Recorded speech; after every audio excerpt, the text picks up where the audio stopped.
we're back. All right, a bit of a misfire there at the start of the show. We do apologize. Welcome in. It's Pugs and Company, the high noon edition every Monday through Friday, noon to 2 p.m. right here on the Radio Misfits Network. We've got two shows that we do daily. We do the noon show here. We call it High Noon. Then we rally back at 10 o'clock for the Pillow Talk edition.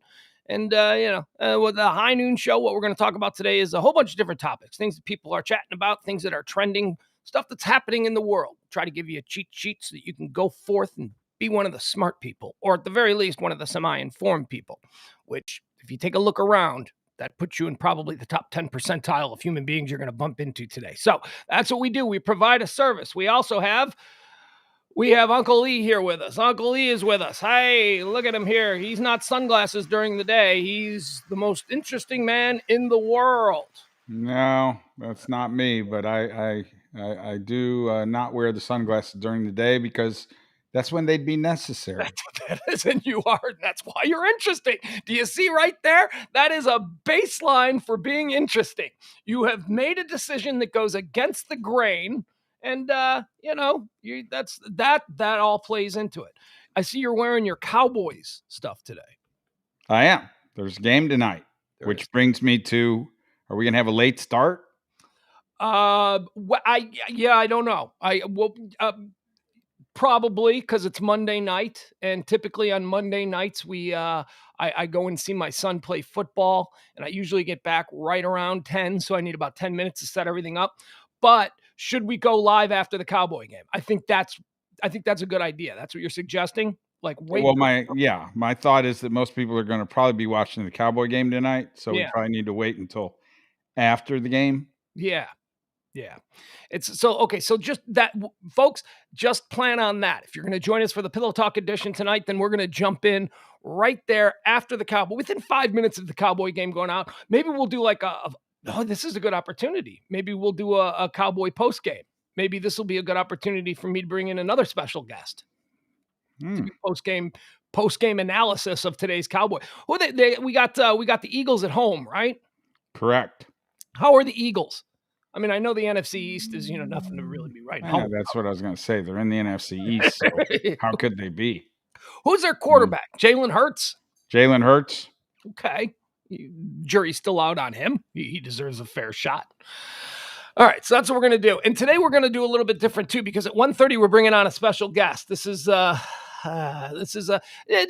just for me, but I think you'll also enjoy. We're going to have a little conversation, a little sit down with the guy who got me started in radio. My radio mentor. Actually, I've got a couple radio mentors. It's either this guy who's coming up today at 1:30 on the show, who I worked for, who is still my favorite radio host of all time. Certainly in my estimation, he is the most talented radio host of all time. And it's really scary for me because I'm completely different than him. What I do is a completely different kind of radio. So I can't take his judgments. Not that his judgments have ever been anything but overwhelmingly supportive, which is what he is.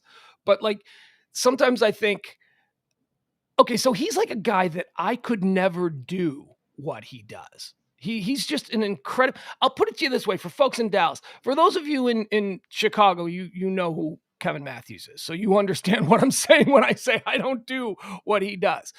For Dallas, the closest thing I can say, all right, I'll put it this way.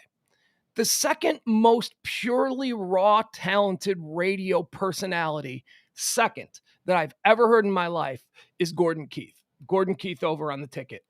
That guy can crack a mic, and without any preparation, he can just be one of the most interesting and funny people in the room. It's just a talent. He's just so good at being Gordon Keith. Well, I put Kevin higher than Gordon. There's Kevin Matthews, and then there's Gordon Keith.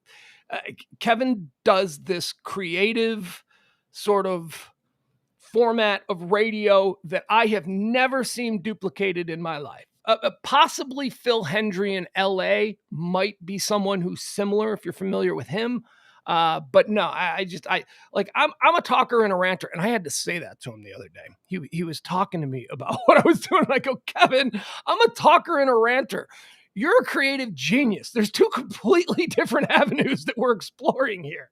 So we're going to talk to Kevin today. He's going to I don't know what he's going to do. He's got some new projects that are pretty cool that we're going to talk about. And he's been through, he's out of radio. He retired a long time ago. He got to be in radio back in the time when, the big checks were flowing. So he's done with this nonsense, and he's doing some other creative things. So we'll talk to him at 1:30, and it ought to be interesting because you'll hear me be a complete supplicant to somebody who I bow down to. So that's coming up at 1:30. Yeah, and it's on his show that you got the Pugs nickname. Yeah. Well, no, it was earlier than that. Yes. From Pugs. Is that a yes or a no? I'm confused. Well, I had a variation of the nickname. He just got it wrong on the radio, and because he got it wrong on the radio, that one stuck. So I became Pugs. So it was Pudge, and then it became, he misheard his partner, an old man who does sports named Jim Shorts, misheard my I think we're going to talk to Jim too, hopefully, because there's a lot of football, and Jim likes football, so he'll probably have some Cowboys takes on you. Kevin Barber says, wow, now I got to hear Gordon guy because Kevin Matthews is brilliant. Yes, he is absolutely brilliant. And here's what I would say, Kevin, go to YouTube, not now, wait till after the show, but go to YouTube and just search Gordon Keith interviews, and then you'll see. Gordon's funny. I love, and Gordon, just like Kevin, two incredibly brilliant men who are so kind. They're just really nice guys. They're not affected. They're not jerks. You know what I mean? They just do what they do. Okay, so we got a lot of stuff we're going to talk about today. In the meantime, we have what's happening now. Breaking news in moments. Biden is Biden going to make sure? Yeah, he's about to get vaccinated. Here he is. He's about to roll up his sleeve. He's not already vaccinated? What the hell are we doing? He's getting a booster. Oh, okay. All right. So this is his third shot. So he's like saying that this is to get more people vaccinated. And he's putting on his mask. All right. He's got his mask on. He's rolling up his sleeve. This is also grossly performative. This doesn't need to be.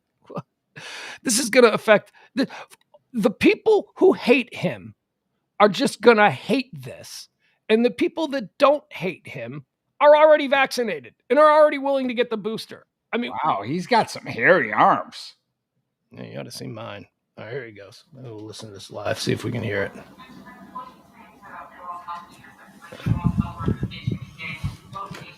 He's about to have a sore left shoulder, if it's anything like when I got mine.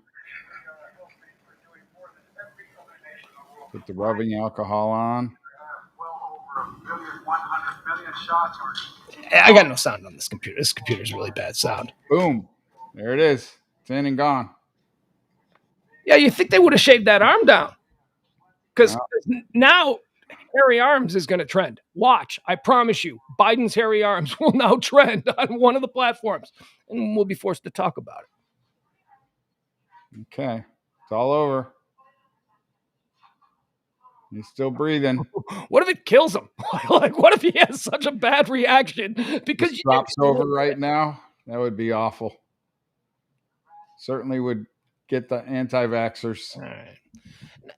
Do you know what I mean, though, about this being needlessly performative? Who is it going to affect? People are so dug in on either side of no vax, no mask, yes vax, yes max, vax. You know what I mean? There's nobody in the middle.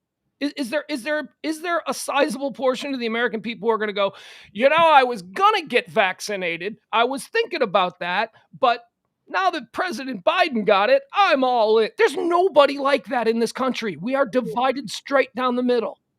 I might agree with you there, but I think this helps push people to get the booster. Okay, so people who are already vaccinated, who maybe got the vax, the first two shots a year ago or whenever it was, months ago, and have now been polluted by all the bullshit that they've heard from other things. Right, okay, so I can see. Right. All right. Yeah, so I mean, because it's like, I think if you got the shots before and you've been kind of facing this group that's saying, hey, no way, no how am I going to get vaccinated? There's a good chance you're going to stop and go, well, I've already got 2. Do I really need to get the third booster? There's a whole bunch of people that are flying around without any. I think this is going to push the people that are vaxxed to get the booster. I definitely want the booster. When can I get the booster? Is the booster available now? I don't think it. Oh, I'm not ready yet. My time. I got to I wait till think like it says November. you have to have you're eligible for the booster 6 months after you've gotten your last vax. All right. So that would be May 5th, 2021 was my second shot. So May, June, July, August, September, October. Yeah, it's November. November 5th, I should be able to get my my booster. That's, I guess, what those extra spaces are on your vax card for. Yeah, Anticipating there was going to maybe be a booster. Yeah. I never really questioned that, but now it seems a little bit like they kind of knew that we might need second or third or fourth shots. Now, what were your side effects from the vax? Well, the first one, my arm was really sore. Other than that, nothing.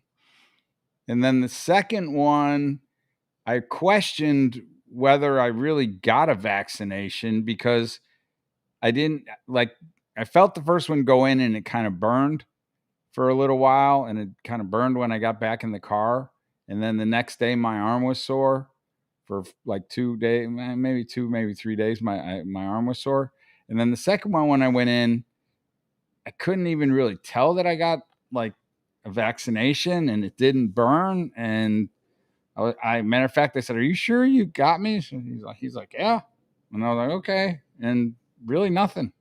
So my deal was the first shot, sore arm, definitely sore arm. Couldn't raise my arm for like a week. I mean, I could, but I'm a bit of a pussy. So, it was like, ow, ow, like that. First shot, I got sick. I got sick for about 12 hours. I felt like garbage. I woke up in the middle of the night with hot sweats, cold sweats, I should say. But then, a couple hours later, I woke up and I was feeling all right. Second shot, sore arm again, tenderness, same thing, a little bit easier though. And again, I got sick again the second time, but not nearly as bad. Like I didn't wake up in the middle of the night. I just felt like trash for like, 5 or 6 hours. So, hopefully I won't have anything to do within 12 hours after getting the booster, but I'm definitely going to get me the booster. Do you think you had COVID before you got the injection? Or, do you think you had COVID at all? No, my mom did, but no, she was up in Wisconsin. So there was really no close. See, and I think I had COVID early on. Yeah. And so I was wondering if that's maybe why when I got the shots, I really didn't have any reaction other than my arm was sore the first one. So you think that maybe at some point early on, now are we talking like March of 2020, or are we talking? We're talking like, I think I had it January, February of 2020. Oh, so like you late were really January, early February, before they were talking about COVID, being COVID.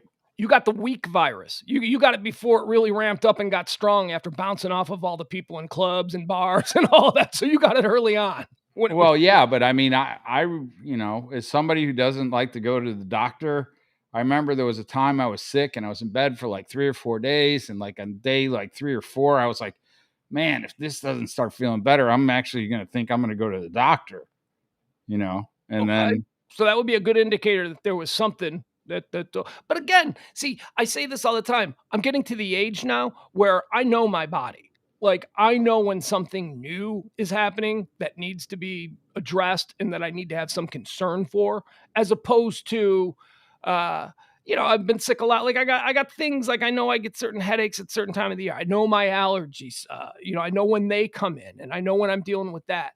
But boy, I'm telling you, more and more now, the older I get, like for instance, I injured my heart a couple of years ago.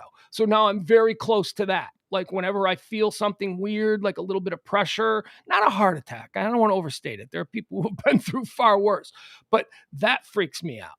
Like you bruised your heart. Yes. I had a myocardial concussion. So that's not a heart attack, but still now I have to be concerned about that. Now I have to worry that, the brain, the heart, those are all important things. But also, I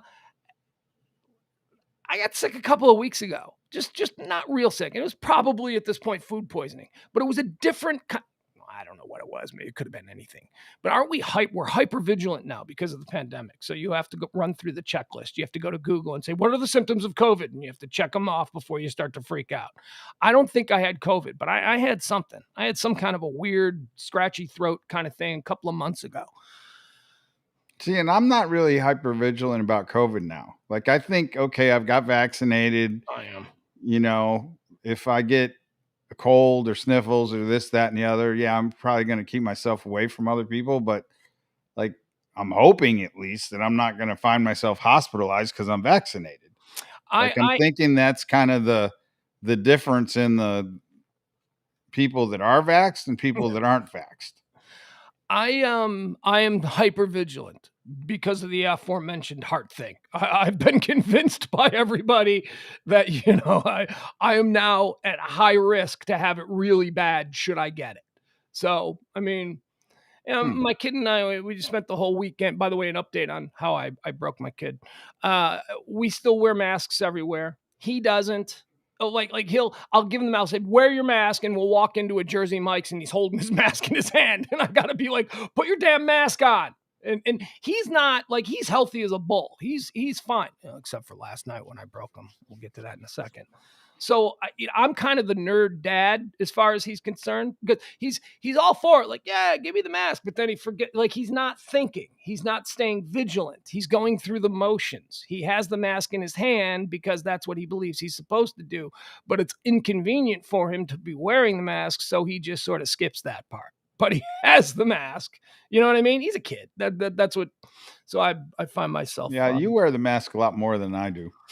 I only wear it if I go in somewhere and they say, okay, you got to wear it. But other than that, I'm not wearing it anymore. That's something that really bothers me.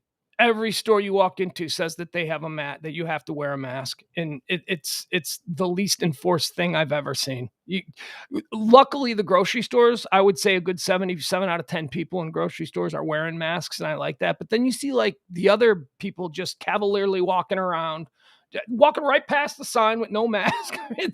And that's kind of what I use as my kind of, am I going to go to my car and get the mask, or am I going to take the mask out of my pocket? Is I'll peruse the store and see, like, are other people wearing a mask? And if I see other people wearing a mask, then that's my phone. If I see other people wearing a mask, then I'll put on a mask. But if I see a couple people that are, and I see some people that aren't, then I join I'm not wearing the mask crowd. Okay. Yeah. Because I know that all the employees are still wearing masks. Like, it seems like anywhere you go, the employees will have the masks on. But if the customers are not wearing masks, then I kind of join I'm not wearing a mask crowd. But don't you think this is, I mean, we obviously understand why the people who are at work are wearing masks, because they're told that they have to wear a mask. And if their manager walks by, you know what I mean? It'll be a whole thing. So they just wear the mask. But this thing where nobody else seems to, not nobody, that's unfair to say.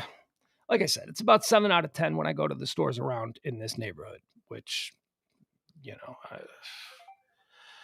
stay vigilant. That's all. Stay vigilant. And like I said, I have a reason that I stay vigilant. I'm more concerned about my heart. By the way, I also need to mention here, we talked about my two radio mentors being my rabbi, as I call him, who is Mitch Rosen, who was the first guy to pluck me out of an internship and make me his assistant, which is, by the way, a good guy that I plucked out, because he's like one of the most powerful people in all of radio now, certainly in sports radio. So, yeah, but he's never hired me, but I've never asked, to be honest.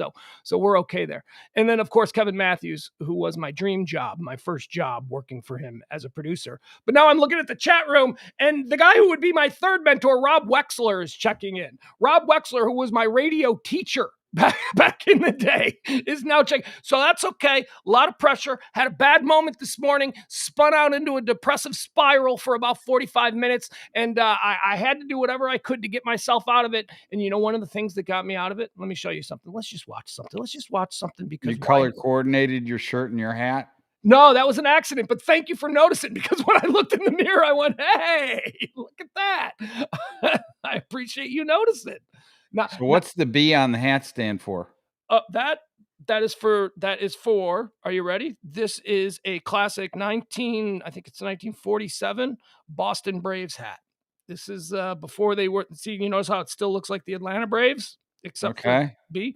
They went from the Boston Braves to the Milwaukee Braves and then down to Atlanta. So this is one of those Cooperstown. I think I'll take it as a Buffalo Bills hat. That's fine. That's fine. Buffalo Bills, red and blue and white. Hey, I want to get ourselves in a good mood to start out the show here before we delve into some of these topics. So I found this today and just watch it because this brought me out of my early morning depressive spiral. Enjoy. Here we go. My name's Taylor and I'm going to the zoo. Go Tigers. Hi, my name's Taylor and I go to the zoo. Go Tigers. Hi, I'm Julie and I'm going to Outly Christian. Scratch a cat. All right, Scooty, Scatty. Hi, my name's Springfield and I'm going to Louisiana State University. Go Tigers. Hey, my name's Jeffrey Sunday. I'm from Go Tigers. I'm Cindy Person. I'm going to Texas Tech University. I'll say the person and I go through University. My name is Madison. I'm going to Texas Christian University. My name is Madison and I'm going to the University. My name's Edith Peterson. I'm going to the University of Oklahoma Boomer Sooner. My name is I'm Claire Jensen and I'm going to BYU. I'm Carol Davis and I'm going to BYU. I'm going to Texas A&M. Hi, my name's Taylor and I'm going to the zoo. Go Tigers. All right, there you go. That just made me very happy this morning. It's completely ridiculous, but I thought it was very fun. There's a high concentration of schools that are close to here. That Yeah, guy that's must why- be somewhere around. Yeah, that's why. That's why I wanted to play it. But also the thing that I noticed: high concentration of attractive women at all of these colleges. I mean, there wasn't less than a 7 in the group there. That was pretty nice. I don't know. That dude's probably going to get 2 million hits on TikTok today because of that. And I don't even. How do you compete with? Who is he? I don't know. Oh. He's some guy. He's not anybody. He's some guy that just decided, he was going to make fun of these girls on college football Saturday. So how did you find it? I just came across my timeline and I clicked on it. Somebody I respect said, "Oh my God." And I went, okay, I guess I got to check that out. And I checked it out and I laughed for a good 10 minutes. I watched it about 5 times in a row. And so I don't know who that guy is, but he definitely made my day a little bit cheerier. All right, another thing that made my day a little bit cheerier, if you were listening to the Pillow Talk edition last night at 10 o'clock, you may have heard that I broke my kid. You remember I as a weekend parent. You didn't break your kid. Yeah, well, you tell that to my inner monologue. I don't like to return my kid to his mother with anything less than the perfect condition that I received him in. And he felt like he was getting a little bit sick yesterday. So we talked about it. He ate. We won't get into it again. But he opened up a can of refried beans that were just room temperature on the shelf. And he just took a spoon and started eating refried beans. 3 hours later, he was throwing up. He was sick. Get him home. Like eating cold bean dip. Apparently, but it's still gross, and I blamed it on that. It's either that or Jersey Mike's. He's eaten Jersey Mike's a million times in his life, and he's never gotten sick. So I return him home, and he's sick, and this is all me, by the way. This is it's not like his mom was like, "You broke him," but I just feel like I broke him. Then just before we go on the air last night, he sends me a text. "I threw up again." Like he's really pushing it, and I'm like, "Oh, great! He's got a game today." He's going to miss the game. And I kept saying that to him. And I felt like asshole football dad. "Well, if you're going to be sick, then you ain't going to play football." I'm like, which is probably not the way. I should have just been concerned about him being sick. But I also felt there was a slight manipulation going on his part. Felt like, he was a little sympathy, because Well, yeah, you throw that if you're sick, you're not going to be able to play football in there. Is almost a litmus test to, is he pulling one over on me or does he really feel sick? I don't think he wanted to go to school. And I think that he was conflicted with the whole, if I don't go to school, I can't play in the game Monday night. Right. And I gave him the whole speech. Dude, look, I get it. I get trying to fake your way out of school on a Monday. Nobody likes to go back to school on a Monday. But here's the rule. This is a big boy rule. You never call in sick to work on a Monday, and you never call in sick to school on a Monday. If you're still sick on Tuesday, fine. You can work those days. But on Mondays, everybody's gonna think you're faking, and it's gonna ruin your credibility for future. You know what I mean? Like in the future, if you're always sick on Monday, it's like, oh, how coincidental is that? Well, you used to manage people. I mean, when anybody would call in sick on Monday, weren't you a little bit like, oh, how convenient? Super Bowl Monday was like the biggest like call-in sick day of the year. Yeah. All right. So apparently he's all right. We do this new thing. He's got a TikTok channel. He's going to start making TikToks. So he sends me, he's looking for ideas. He's looking for inspiratu. So he sends me these TikToks from time to time on text. Like, hey, what do you think of this one? So this morning, the first thing I heard from him was not about, I'm still sick. This is horrible. I don't know if I'm going to go to school, which if he had been that way this morning, I'd have been all, okay, all right, maybe we're serious here about this. Maybe he really is sick. Maybe he should go to the doctor. But he didn't. First thing I got this morning was a TikTok, like this crazy, funny TikTok.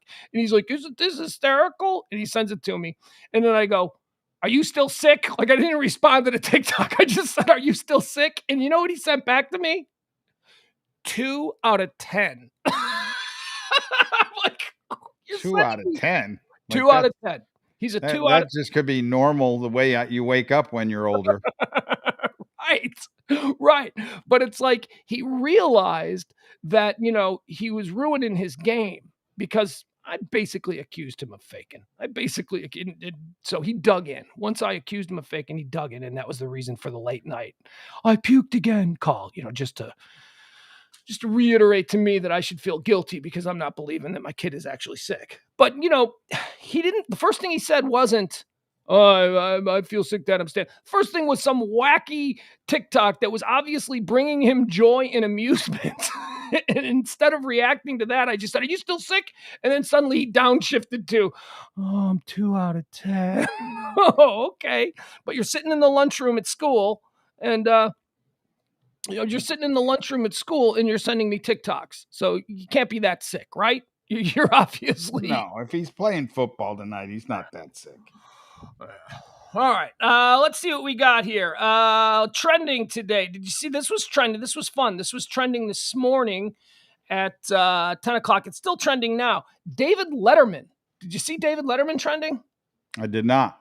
Okay. Check this out. We're going to watch this. It is NBA Media Day. So all the NBA stars have been brought together and, the press assembles and then they ask all kinds of questions. And David Letterman, well, we'll just listen. This is from NBA Media Day today. And I don't want this thing to just start up because it just, let's see if we can figure this out. Okay. Sorry, folks. Again, it takes just a moment for me to do this without having all this stuff. All right. NBA Media Day today. Here was Kevin Durant being questioned by a familiar voice. Here we go. Dave from Basketball Digest. Kevin, KD, why do people call you KD? Can I call you KD? Or?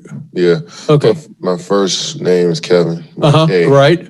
And my second name, my last name. My second name. My last name is Durant with a D. KD. This year, what percentage do you plan on giving on the court? 90, 95, 100, 110? What are we looking at? 110. 110.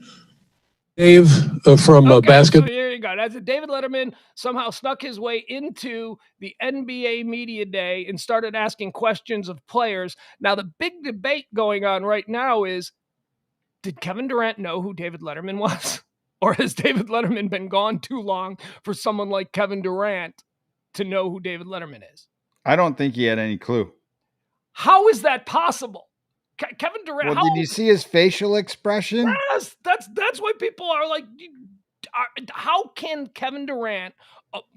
I guess he's not well-rounded. I mean, how young is Kevin? That's a good question. How young is Kevin Durant? What is Well, and he might not have, played, or he might not have seen David Letterman, because a lot of the NBA games are around probably the time he's getting out of the gym, and then he's going to eat dinner, and All right, so Kevin Durant is 32 years old. David Letterman's been off the air for at least 10 years. That would put him in college. Now, if you were 15 in, whatever, how do you not know who David Letterman is? Maybe he didn't look at the guy that was giving him the question. Maybe he heard the question, he heard the voice, but he didn't recognize the voice. Yeah, Kevin says because it was a dumb question, Dave, or not. No, I think it was a biting question. What percentage of effort are you going to give this year is a very edgy NBA question to Kevin Durant, a guy who's been accused the last couple of years of barely trying or being injured and, whatever. So, I mean, I disagree with you, Kevin. I think that question was kind of pointed and kind of interesting, especially among NBA crowds. But here's the other question I have about Dave Letterman. Was that the only guy he questioned? No, I guess he questioned some other people too, but that's the only clip that's going around, because the question is, did Kevin Durant not know who David Letterman is? But, I got to be honest with you, if you had reversed it, if David Letterman was doing a press conference and, Fetty Wap asked Dave a question, would Dave know who Fetty Wap is? I don't even know who Fetty Wap is. Well, right, because we're old white men. we're not supposed to. But I mean, but I cannot believe it is such a foreign concept to me that anyone who's above 25 wouldn't know who David Letterman is. Was that a call-in question, or was that in the audience? No, he was there. He was there. Yeah. Yeah. I guess he's all, he's been all bearded. He's got a beard on. Like, if you look at him now, he doesn't look anything like the David Letterman that was on TV. Here, let's watch that one more time. We'll give that one more listen, and we'll figure out again. Is Kevin Durant completely confused by this question? All right, here we go. Let's try it one more time. Dave from Basketball Digest. Kevin, KD, why do people call you KD? Can I call you KD? Or? Yeah. Okay. My first name is Kevin. Right. And my second name, my last name is Durant with a D. KD. This year, what percentage do you plan on giving on the court? 90, 95, 100, 110? What are we looking at? 110. 110. Dave from Basketball. Yeah, he has no clue who that is. The other thing that I was first struck by was, because they don't show Dave, that doesn't sound 100% like David Letterman. It sounds like it could be a guy doing a David Letterman impression. So I was like, is that even David Letterman? But apparently it is, because it sounded 100% to me like David Letterman. Do you think so? I mean, yeah. I thought it sounded more. Well, I mean, Dave's older now. And when you get older, your voice changes to a degree. But it sounded to me like somebody who was doing a really good David Letterman impression, but possibly not truly David Letterman. Okay. Letterman retired in 2015, so that's 6 years. All right. So Kevin Durant was in the NBA. He was a big star. I don't know. That just seems odd to me. But then again, my kid is crazy. But we watched this movie, Free Guy. This new movie, Free Guy. Oh yeah, Dom went to see that. We got it if you want to watch it in the big house, because we watched it, and it's very good, by the way, very good. Ryan Reynolds, very good, and it was littered with cameos by people who my 12-year-old son think are huge stars, and these are all professional gamers. These are all people who are TikTokers or YouTubers and influencers. I didn't know any of them. I mean, I knew the one guy, Jacksepticeye, because he's someone that me and my son both like, because he introduced me to him, and I'm like, oh, I like that kid. That kid's good. I can see what his appeal is. But I mean, I guess I shouldn't be so hard on Letterman over this, because I didn't know. It was a big deal. It was a big deal to my son's generation that all of these people appeared in cameos in Free Guy. I mean, I enjoyed the movie just because it was a really good movie, and because Ryan Reynolds is quickly becoming one of my favorite actors of all time. But I didn't appreciate any of the cameos the way my son did. Like, you were like, stop it! That right there, that's Chris Withers. Who is that? Who is Chris? I don't know who that is. No, and then that right there, that's Samira Redway. Who is Samira Redway? I don't know who these people. Yeah, So I got no clue. Yeah, Dom went to see it yesterday at Studio Movie Grill, and he came home and he was telling me the same thing. And evidently, Ryan Reynolds is referred to Guy in the blue shirt. Yeah, like that's his character. Yeah, like throughout the movie. But there were a bunch of other like YouTube gamers or gamers, professional gamers who game on YouTube. Yeah, so I don't know, but it is what it is. April says, I watched Free Guy with my kids this weekend too, and I agree that it was a great movie. It really is a good movie, regardless of whether or not you understand the whole gaming. I'll give you the quick premise. Ryan Reynolds plays Blue Shirt Guy. Okay. Ryan Reynolds lives inside a video game. Like, you know what, like your son plays a lot of Red Dead Redemption, right? So there's like characters that are in the game that are just walking around, you know what I mean? Your son just kills them, but that's basically it. So Ryan Reynolds plays Guy. His name is Guy, and he wears a blue shirt because he's a bank teller. And he doesn't realize that he's not a real person. He doesn't realize that he's in a game. But gamers who are playing the game, like at their home, who are like the way your son Dom would be sitting there on the couch. Right. Gamers appear as their avatars in Guy's life. And the gamers, the real people, all wear sunglasses. And at one point, Guy, Ryan Reynolds, decides that he's going to take a pair of sunglasses and put them on because he's interested. So the character, the non-real human of Guy, puts on these sunglasses and all of a sudden realizes that, there's dollar, when you watch a game, there's like boxes floating and you swipe the boxes, and then there's money floating and you grab the money. And so all of a sudden Guy realizes that he's in this game, and he decides, because it's one of those very violent games like Vice City or Red Dead Redemption, he decides that he's going to do good, that he's going to save people. He's going to save he's going to basically fight the gamers who are at home. And it's really funny. It's really well done. I mean, I don't even play games, and I really enjoyed the movie. So it's a Free Guy, highest recommendation, especially if you have kids and they can explain some of the stuff that's going on, because I missed a lot of the jokes, but just on pure surface, Free Guy is a very good movie. Very good movie. Yeah, I went and I tried to see it 2 weeks ago at Studio Movie Grill, and believe it or not, it was sold out. Yeah. Like I went to it's been up for about a month and a half already. Yeah. It came out like in the middle of summer. Yeah, and so it was sold out, and so I had to go see Cry Macho. I'm still not right from that one. Oh, Cry Macho. That's on HBO Max. That's the Clint Eastwood movie. Oh my God. Should I not? Save yourself. Why? Boring? It's Clint Eastwood playing himself at 91 years old. Yeah, I don't need to see that. I mean, they make an excuse for why he's walking the way a 91-year-old would walk. Yeah. Because he hurt himself in a horseback riding incident. And so that's he broke his back. And so that's the reason Cry Macho walks that way. But, oh, dude, it was so slow and just it's what it awful. Looks like. Yeah, it looks. I don't want to. We were the only two in the whole entire Studio Movie Grill theater. Like it was him and I, and like I ordered my food. And wait, hold. Him and I? Who's him? I took Domino. You took your 9-year-old to watch a 91-year-old man. We had no choice. We went there, and all the movies were sold out, and that was the only one that was left. He must have been a handful. I can't imagine. He actually was kind of laughing about it, because it was just cornball. It was awful. But yeah, anyway. Okay, so I'm going to avoid Cry Macho. It stares at me every time I open HBO Max. They're like, in theaters and streaming now. And I'm like, okay, maybe I'll check it. And I hover over it, and then I go, no.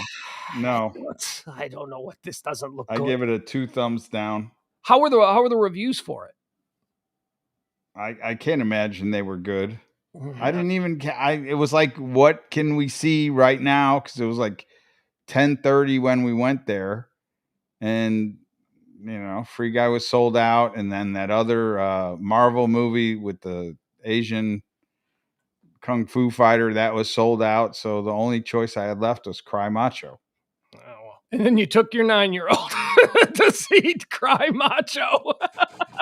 Just better that than going home. He still got his cheese fries. That'd be like when you were a kid. If Superman 2 was sold out and your dad said, "Hey, son, what do you say we watch Ordinary People instead?" Or On Golden Pond. Come on, 9-year-old Emil, let's watch On Golden Pond instead of Superman Returns. He liked it more than I did. He thought that there should be a sequel to it, and made it awful for the rooster, because the rooster is like one of the main characters in the whole movie. An actual rooster? Yeah, that's Macho. The rooster's name is Macho.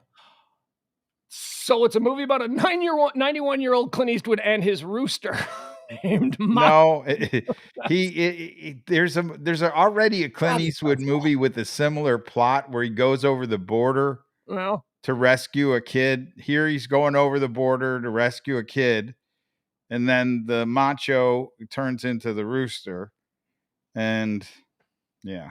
I mean, I couldn't even. Told me I'm going to avoid that movie at all costs. The last good thing Clint Eastwood did was Gran Torino.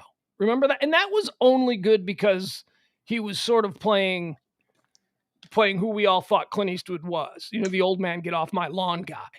Did you remember Gran Torino? I remember the movie. I don't remember. I remember the name of the movie. I don't remember the actual what happened. I don't really either, but here's what I believe Gran Torino was about. An old white man refused to move from his changing neighborhood and just bought a gun. That seems to me to be what Gran Torino is about. And I think there was a car involved. I think he had a Gran Torino in his driveway and he was worried about the new brown people in the neighborhood screwing up his car. I don't know. I could be wrong, but that's how I remember that movie. Well, this was actually kind of a little bit of a love story. Cry Macho. Clint Eastwood? Yeah. What was she, like 40? Was it like someone, his great-granddaughter? What? No. How did that work? Because where are you going to find a 91-year-old actress to play an age-appropriate romance for Clint Eastwood? She was a grandma, and they fell in love, and now I gotta I mean, I think he wrote it, directed it. To meet chicks? Yeah, I mean, the whole thing. And I was going to myself, how does this get into theaters? And some of these other movies that I've seen, they've had no shot getting in, and they're better than that. What are you looking up the reviews on it? Nah, I'm looking at the cast. All right, so you got Clint Eastwood as Mike Milo. You got Dwight Yoakam. Dwight Yoakam's good in everything. I like Dwight Yoakam. He played Howard Polk. I didn't think he was that good in this. No, well, you got to have some duds. And then there's the whole cast is 1, 2, 3, 4, 5, 6 people. Who was the girlfriend? Fernanda? Yes. She didn't speak any English. She needed the young 13-year-old to kind of interpret. All right, it can't be Fernanda because Fernanda Arroyo is the actress who played this character, and she was born in 1981. She's 39. Is that the grandma? I don't know. No, maybe not. Fernanda. Oh, she might have been the one that Dwight Yoakam was married to. All right. Yeah, she's an attractive lady.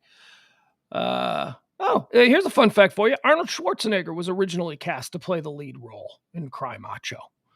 Yeah, it looks like Natalie Traven. Marta, might that be the girl? Marta, yes, that's who it is. Marta. All right, we don't really have she doesn't have a Wikipedia page, so apparently it's just some chick Clinton met in a bar and said, "You want to be my love interest?" So let me see what she looks like, because I'm always interested when these old guys in their 70s have a love interest, 70s or 80s or whatever. They have a love interest, and then the love interest is sort of age appropriate, but it's still like a 25-year age difference. So it's Yeah, well, I mean, he's 91. Right, I know. That's what I'm saying. All right. Now, okay, I'm looking at her. All right. I would say that the woman cast as Clint Eastwood's love interest is 60. I would say that she's about 60 years old. Tell me if this is her. Okay. Here, I'll pull her up. Why not? We may as well look at this. How do I spell her name here? All right. She doesn't have a Wikipedia page, so she's not. I mean, she falls for him immediately in this movie. Okay. Like, because her husband died. She's taking care of 2 kids. They're not her, they're her granddaughters. All right. Here you go. I'm about to show you the questionably age-appropriate girlfriend of Clint Eastwood. Is that her? That's her. That's her. But she's a lot younger looking there than they made her out in the movie. The middle, like down row 2 with the forehead. Yeah, that's more her there. That's a gilf. That's more her right there, you think? Or yes, tell that's me when more what she looks like. She's running she's got like a bed and breakfast, kind of a diner in this little town, and she's the cook. Let's see here. There's a. Did she have great? Is that what she looked like? That's her, right? That looks like a still from the movie. Exactly. Mm-hmm. Okay, that is not age appropriate. That is Clint Eastwood's granddaughter. That is not Clint Eastwood's love interest. Well, she's probably, I would bet she's in her 50s, 60s. Yeah, we don't have her. Well, let's find out what her age is. Why not? Let's see here. We'll just bring this up. Let's see what's her age. Boom. Oh my God, she's my age. She was born, she's younger than me. She was born September 5th, 1969. She's 52 years old. I said 50s. Oh my God. Oh, that's ridiculous. Well, what's he going to do, dude? Like, that's, I don't know. I mean, who else is, there's got to be women. That's like if you're trading down and you're 91, trading down to 50 is, that's stepping for him. Man, I'm telling you, I'm in a depressive spiral right now anyway. And learning that woman who I said was 60 turns out to be younger than me doesn't help. She's young for you. That would be a young girl for you today. She's younger than me by 6 years. Yeah, my goodness. What is going on here? All right. Let's see. Let's get back into things that are trending today. We've got John Hinckley is trending today. Did you see this? Who's John Hinckley? He's the guy who shot Reagan years and years ago, wounded him. They didn't, think he needed to go to prison. They thought he was mentally ill. So he was put in a mental hospital for years and years. And now they're considering releasing him without conditions. Right, yeah. So here's the deal. So John Hinckley is the guy who, and sometimes I confuse him with Mark David Chapman, who shot John Lennon, because they both had these wacky sort of character things that went into their reason for doing it. Mark David Chapman was obsessed with Catcher in the Rye, and he had a copy of, Catcher in the Rye in his pocket. And so he was crazy and he killed John Lennon for some reason. But John Hinckley, he was the guy who went out and saw Taxi Driver with Robert De Niro and Jodie Foster and decided that he was in love with Jodie Foster. And because of the plot of Taxi Driver, he was going to kill Robert De Niro in Taxi Driver tries to kill whoever it is, some guy that I don't know. There's something about somebody's running for office. Sybil Shepherd is like a press secretary to some dude running for maybe it's mayor of New York, and Robert De Niro decides that he's going to kill this person to win the favor of Sybil Shepherd. But Jodie Foster is also in the movie, who plays a teenage prostitute, so it didn't really match up. But at any rate, John Hinckley said that he was going to kill the president of the United States to win the favor of Jodie Foster, who, she came out a number of years later. I wonder if that made him feel silly. Like, no matter who he killed, it wasn't going to work out for him. I mean, by the slimmest of chances he had to begin with, that completely went out the wayside when, Jodie Foster revealed that she's not interested in guys at all. So what's happening now is he was crazy. He was, by the way, he spent time here in the 1%er neighborhood, Highland Park, Texas. Mm-hmm. His dad, his dad was some big oil executive in Texas and Dallas. Although I believe at the time that he did this, when by what he did, he tried to kill President Ronald Reagan.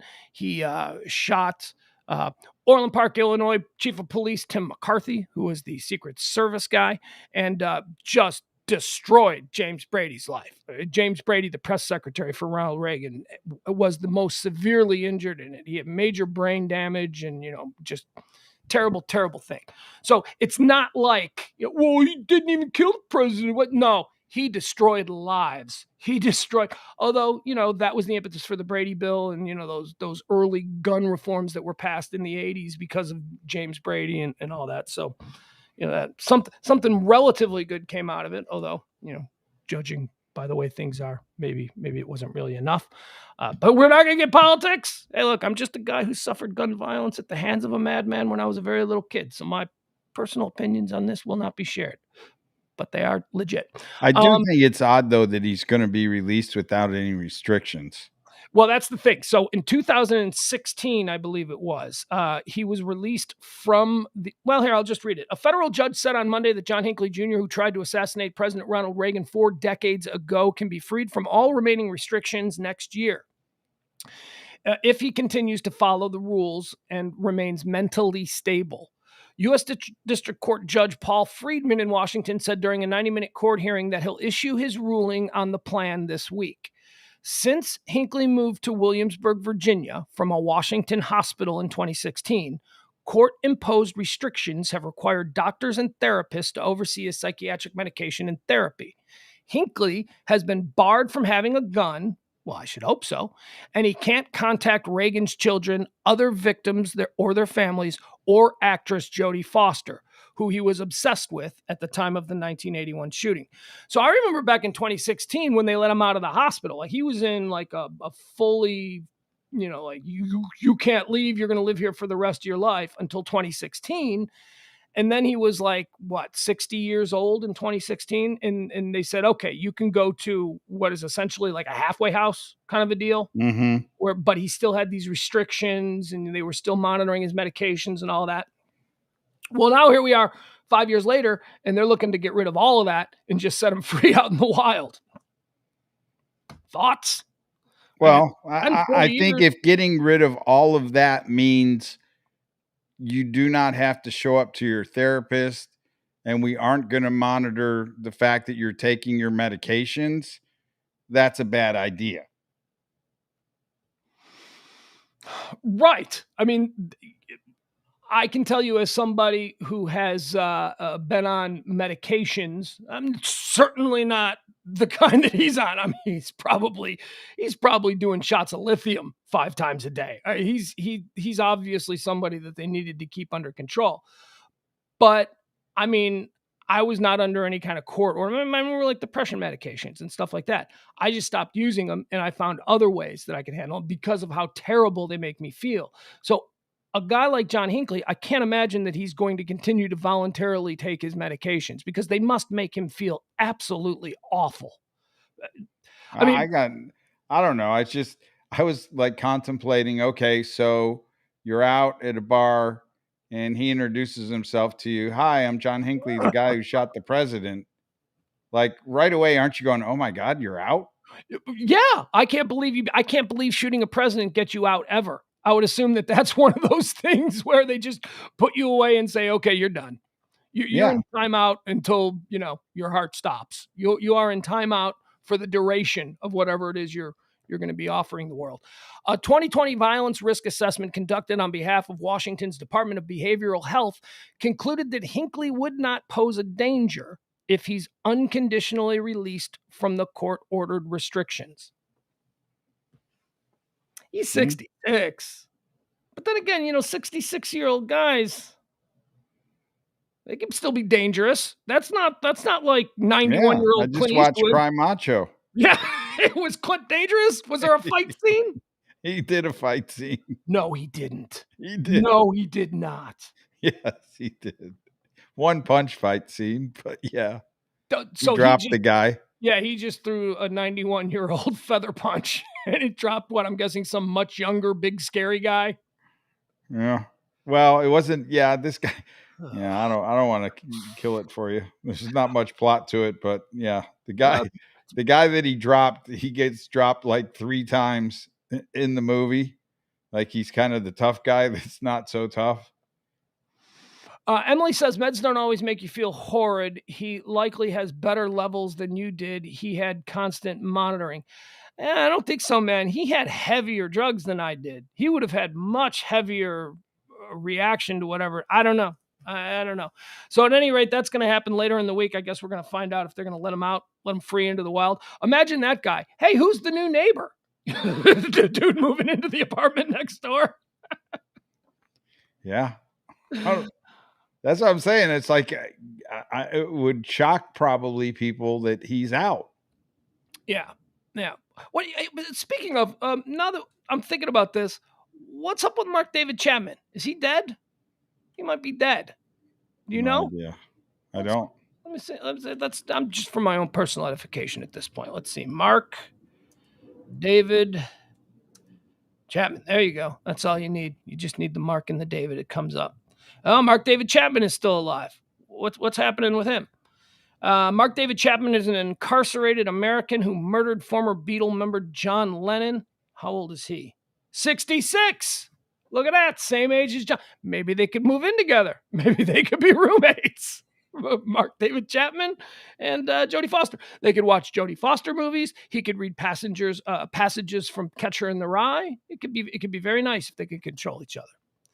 But it looks like Mark David Chapman is actually in a correctional facility. No, he must not have got the insanity plea. Let's see. His motives, Mark David Chapman's motives, were frustrations with John Lennon's lifestyle and public statements and delusions related to Holden Caulfield in The Catcher in the Rye. Second-degree murder conviction. He was convicted of second-degree murder. No crazy town for Mark David Chapman. Apparently, people took the murder of John Lennon, a Beatle, more serious than the... Well, murder. I guess that's the big difference. You know, I'm like, well, what is the difference? You couldn't really get the... Yeah, but I mean, one deal with he got one guy. This guy got 3.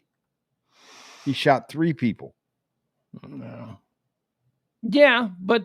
You know, isn't murder the line of demarcation? I mean... Well, but think about Brady. Like, his life was just totally different after he got shot by him. All right, let's see what else is trending today. This is interesting. Boomers be like. You're a boomer. You like when I am a boomer. You like when millennials get boomers be like trending? It's because apparently there was an article about boomers and things that boomers still like that the rest of civilized society, younger society, now deems not so good. You want to hear some of these things that boomers like? And since you're a boomer, I'm Gen X, you tell me exactly whether or not you're still down with these things, okay? Okay. Boomers be like cruises. Never been on one. Any interest in being on a cruise? No. Oh, God, me neither. Doesn't that sound like the absolute worst thing? It's a hotel that you can never leave, and you're surrounded by water. I mean, yeah, it seems to me like they build the cruise ship with all that entertainment because the cruise itself is so damn boring. Yeah. And all you do, I guess you eat and you drink, and then you're stuck with the same people, staring at the same people at the pool every day. And if I'm going to stay, like it's a Vegas hotel without the water. It's a Vegas hotel. No, it's a Vegas hotel without anything else to do. It'd be like, you check into Harrah's in Vegas and you never leave Harrah's. You don't get to go to the MGM. You don't get to go to Bellagio. You don't get to walk around Caesars. There's no Fremont Street. I mean, it's just once you've lapped the boat, and I know these boats are the size of cities, but once you've lapped the boat, it's like, what do we got? 5? And how long are cruises? I mean, I might be able to do like a weekend cruise. It's like a 3-day, a 7-day, a 2-week, Dr. Schwartz points out it's a Vegas hotel with weird smells. Yeah. I could go with that. It's and I imagine the food is just like, I don't know, on par with Old Country Buffet. Like, you ever walk into an old country buffet and you're like, oh, that looks awesome. And then 2 times down the line, you're like, this is the most awful experience. This is the most awful dining experience of my life. Sure, there's a chocolate fountain, but I can't. That's nice for a little bit of chocolate on my ice cream, my soft serve. I mean, I'm kind of like, there's some fascination with how does the boat float?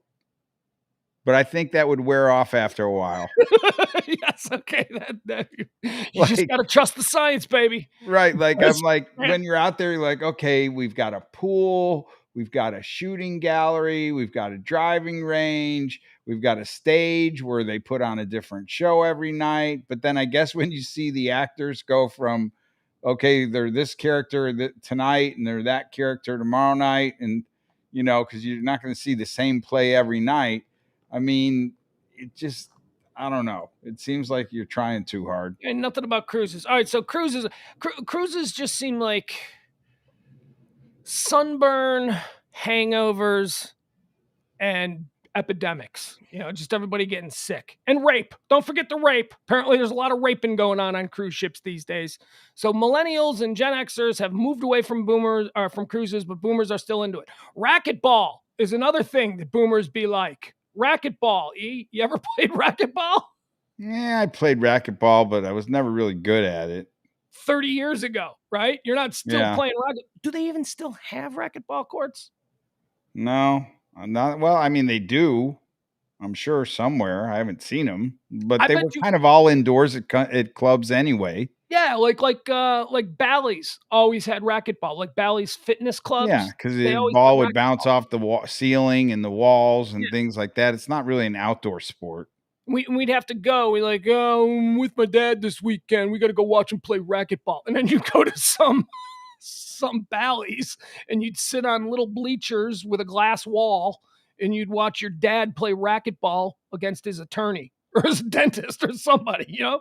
It definitely is an older thing. It didn't really pick up. Like there was no racquetball in the late 90s. There is certainly no racquetball today. Yeah, pickleball. What is, you mentioned that before. What the hell is pickleball? I don't even know what that is. I don't know. I think it's maybe a version of like tennis. I haven't seen it, but I thought the other night we saw pickleball courts. All right, boomers be like cruises, boomers be like racquetball, boomers be like Crocs. I don't think that's, Crocs, the shoes. Crocs? Like, I think we were more like clogs before we were Crocs. Yeah, I don't believe in the Crocs one because Crocs were only invented like in the early 2000s. That wasn't. Yeah, but back in the day, they were referred to as clogs. Well, wooden shoes. Bastad clogs. BASTAD. How about this? Boomers be like potpourri. You walk into an old boomer lady's house and she's the only one that still has potpourri. Yeah, never did really much like the potpourri. Boomers be like jeggings. Jeggings are something that apparently only boomers are. Jeans that are leggings, like skin tight. They're like yoga pants, but they're colored like jean colored. Like they look like really tight jeans. Seems like some pop bands might bring back jeggings. Past that, I don't know. I don't remember those. Boomers be like malls. Oh yeah, gotta love the mall. Yeah, but I don't think people go to malls. I think the most young people like.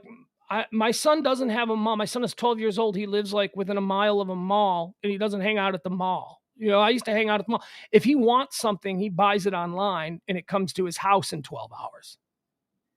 Well, I think more people are accustomed to buying online now than ever before, but the mall was a place to go to run into other kids. It was a place to go to buy stuff. A lot of times, like the B-list or C-list celebrities would show up there for a little concert. Yeah, that was like in the late 80s and 90s. I mean, I went to the mall because there was nowhere else to go, and you could hang out in the food court and you could look at girls from other schools. That was the reason that we went to the mall. But I never bought anything. I would go to the mall with like $2-3 in my pocket and maybe get a smoothie or something. You'd wear your leather jacket. Yeah. That was like where you'd get to hang out. Kind of like it replaced, I think, like the sock hop or the fountain, the diner where you'd pull up with your car. Now you'd get out at the mall and you'd walk around in a group. we'd ride our bikes up there and we'd chain them up to the bike rack, and then you'd have to worry that someone from another school didn't see you and let the air out of your tires, because that was always a thing. You'd go back and your tires would be flat. Damn Sandberg kids. All right. Boomer Bob in the chat room does not like this list. He says this list is horseshit. Of course, he's probably walking around in Crocs smelling of potpourri at the moment. So conspiracy theories. Boomers be like conspiracy theories. They're still wrapped up in JFK nonsense. Well, I think there's plenty of more conspiracy theories now, and I can't imagine it's just the boomers who are pushing that. So let's call that one bullshit. Seems like everybody is into conspiracy theories these days. Cable news. It's another thing. I don't think it's just boomers who are watching cable news, although I do suppose younger generations get their news from other sources. Facebook. Yeah, or whatever, social networks, YouTube news. But younger people, cable, not just cable news, cable TV should be what it is. I don't know any young people who have cable TV. Boy, the cable TV companies, they got to be just hemorrhaging, bottom line. They really do. Because I will never have cable TV again. There's no need to. You get YouTube TV for cable TV wants to charge you $120 a month, for garbage, for equipment that breaks down, when you could have YouTube TV for what, $60 a month, and you get everything. Yeah, but I think cable TV's like prominent in like apartment complexes. I don't think so. Like everything's wired up already. It's still there. Right. I don't think like new houses are getting wired with cable. See, and I would tell you, I don't think a 23-year-old moving into an apartment is going to pay for the cable hookup. They've already got their streaming stuff and they watch. But that's how they get access to it. I don't think like new houses have cable. Boomers be like magazines. We talked about this the other day. I haven't read a magazine in quite some time, but apparently the magazines are still going to boomers. Boomers be like diamonds. What? 23-year-old girl doesn't want a diamond anymore? Diamonds are apparently out, and only boomers are still purchasing and buying diamonds? Or does it maybe have something to do with, the whole blood diamond thing and how diamonds are harvested? Harvested? Is that even? I don't know. I don't know anything about diamonds. I'm not wealthy.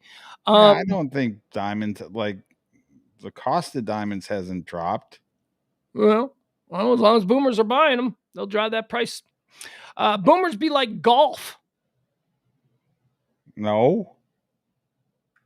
Well, maybe has there been a drop off in golf? I mean, I honestly don't know many people younger than me that golf. I don't know the way, like when I was in my 20s, I was one of my only friends who didn't golf. I was like, I don't want to golf. That looks lame. I don't want to do that. Well, if I was like, okay, so I'm the tail end of a boomer, so I'm 58. Golf right now has got higher purses than it's ever had. I mean, there weren't a bunch of boomers that won the Ryder Cup yesterday. Well, we do have a 60 and older kind of version of golf. All right, let's keep going here. Police TV shows. TV shows that are police procedurals. I kind of agree with that.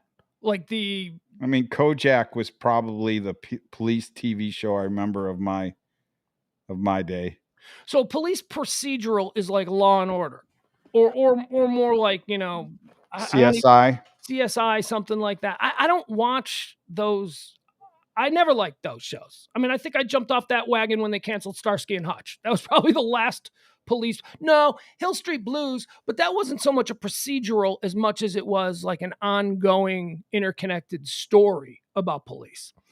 But yeah, I mean, like I don't watch shows like if a new cop show, the new cop show that's coming to TV. That doesn't excite me unless it's, got something special. But like I watch stuff like Billions, Succession, Game of Thrones, Peaky Blinders. These are not cop shows. These are shows about other. The Mod Squad, Starsky and Hutch. Kojak was a good one. Columbo. Kojak, yeah. Columbo. I guess any of the Chicago shows, like Chicago PD, would be one of those. I don't know. I guess that's only skewing older these days. All right, we'll run through some of these really quickly. New Balance shoes. That's actually a good one. That's if you're a dude and you go to a gym, don't be wearing New Balance shoes because apparently that means that you're an old person who is not to be. Do you have any New Balance shoes? Apparently they are the shoe of the old man. I've heard that before. No, I There's a don't have hip-hop any New song Balance. that name checks New Balance as not being a good pair of shoes. I think it's more of a runner's shoe than it's an old man shoe. I think it's an old man runner shoe. I mean, look, I saw this on the list and I went, oh yeah, I've actually heard that before. That's something that like people burn each other with. Well, why don't you go buy some New Balance, something like that. And then I remember hearing a while ago somebody on the radio was talking about going to the gym and this guy was teaching him how to lift, but he was wearing New Balance. So he knew that he was just an old man that didn't know what he was talking about. So anyway, I don't know, look it up. I guess there's some stigma attached to New Balance. Well, when I remember going to a New Balance store, it was for a special type of running shoe. Cause like if your foot goes in or your gait, I don't know. So they sell more corrective, I think, running shoes, like they're meant to put your foot in one direction or the other. So maybe that's referred to. If you've had multiple surgeries due to gout, maybe New Balance is that's not something a 25-year-old hip hop guy is going to be wearing. All right, again, we'll run through these. Baking cakes, apparently that means you're a boomer if you still bake cakes. If you have a china cabinet in your house, apparently that means that you are a boomer because nobody new has china cabinets. Yeah, who collects, like, I think boomers used to collect china, or their parents would collect china. And they'd hand them down. Right. Then they get to the current 30-year-old and they're in a box in the garage because nobody cares about what kind of plates you have. That's not really a thing. China tourist T-shirts and gift shops. There are. It's basically explains that younger people know to avoid gift shops at all costs because it's just garbage. But if you've got a grandpa and he went to Graceland, he's going to have a "I went to Graceland" T-shirt because he will buy it.